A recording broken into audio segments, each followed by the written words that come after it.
ಮಥುರಾದ ಶಾಹಿ ಈದ್ಗಾ ಮಸೀದಿಯಲ್ಲ, ಅದು ಶ್ರೀಕೃಷ್ಣನ ಮಂದಿರ. ಇಷ್ಟು ವರ್ಷ ಕೃಷ್ಣನ ಮಂದಿರದಲ್ಲಿ ಅಲ್ಲಾಹುವಿನ ಪ್ರಾರ್ಥನೆ ಮಾಡುತ್ತಿದ್ದ ಮುಸ್ಲಿಂ ಸಮುದಾಯ. ಶ್ರೀಕೃಷ್ಣ ಜನ್ಮಭೂಮಿಗೆ ಸಂಬಂಧಿಸಿದಂತೆ ಭಾರತೀಯ ಪುರಾತತ್ವ ಇಲಾಖೆಯ ಸ್ಫೋಟಕ ವರದಿ ಬಹಿರಂಗ.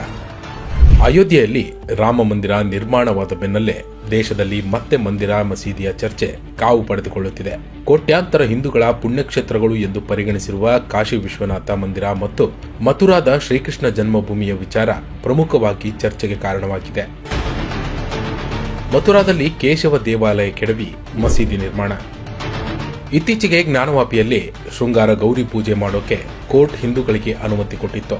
ಇದೀಗ ಮಥುರಾದ ಶ್ರೀಕೃಷ್ಣ ಜನ್ಮಭೂಮಿ ವಿಚಾರ ಮುನ್ನೆಲೆಗೆ ಬಂದಿದೆ. ಶ್ರೀಕೃಷ್ಣನ ಜನ್ಮಸ್ಥಳದಲ್ಲಿದ್ದ ಕೇಶವ ದೇವಾಲಯವನ್ನು ಕೆಡವಿ ಅಲ್ಲಿ ಮಸೀದಿ ನಿರ್ಮಾಣ ಮಾಡಲಾಗಿದೆ ಎಂದು ಭಾರತೀಯ ಪುರಾತತ್ವ ಇಲಾಖೆ ಎಎಸ್ಐ ಪುನರುಚ್ಚಾರ ಮಾಡಿದೆ. ಉತ್ತರ ಪ್ರದೇಶದ ವ್ಯಕ್ತಿಯೊಬ್ಬರು ಆರ್ಟಿಐ ಮಾಹಿತಿ ಹಕ್ಕು ಅರ್ಜಿ ಹಾಕಿ ಕೃಷ್ಣ ಜನ್ಮಭೂಮಿಯ ಬಗ್ಗೆ ಉತ್ತರವನ್ನು ಕೇಳಿದ್ದರು. ಇದಕ್ಕೆ ಭಾರತೀಯ ಪುರಾತತ್ವ ಇಲಾಖೆ ಉತ್ತರವನ್ನು ಕೊಟ್ಟಿದೆ.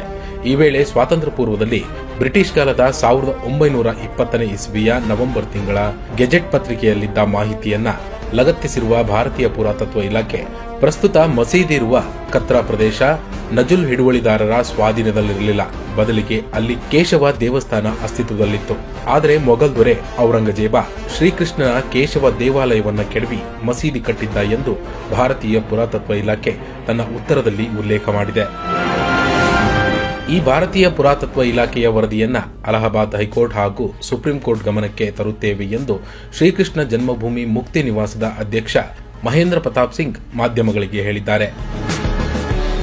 ಇದೇ ಫೆಬ್ರವರಿ 22ಕ್ಕೆ ಶ್ರೀಕೃಷ್ಣ ಜನ್ಮಭೂಮಿಯ ಕೇಸ್ನ ವಿಚಾರಣೆ ಅಲಹಾಬಾದ್ ಹೈಕೋರ್ಟ್ನಲ್ಲಿದೆ.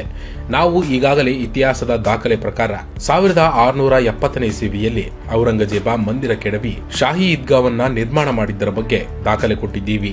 ಈಗ ಭಾರತೀಯ ಪುರಾತತ್ವ ಇಲಾಖೆಯ ಸರ್ವೆಯನ್ನ ಕೊಡ್ತೀವಿ ಎಂದು ಮಹೇಂದ್ರ ಪ್ರತಾಪ್ ಸಿಂಗ್ ಹೇಳಿಕೆಯನ್ನ ಕೊಟ್ಟಿದ್ದಾರೆ.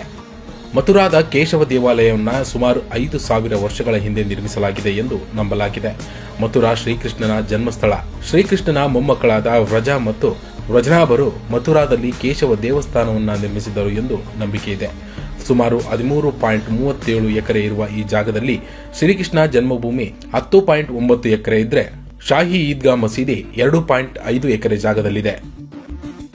ಈ ಪ್ರಕರಣ ಈಗ ಕೋರ್ಟ್ ಅಂಗಳದಲ್ಲಿದ್ದು ವಿಚಾರಣೆ ವೇಳೆ ಯಾವೆಲ್ಲ ಪ್ರಮುಖ ದಾಖಲೆಗಳು ಹೊರಬರುತ್ತವೆ ಮತ್ತು ಅಂತಿಮವಾಗಿ ಕೋರ್ಟ್ ಏನನ್ನ ಆದೇಶ ನೀಡುತ್ತದೆ ಎಂದು ಕೋಟ್ಯಾಂತರ ಕೃಷ್ಣ ಭಕ್ತರು ಕಾದು ಕುಳಿತಿದ್ದಾರೆ.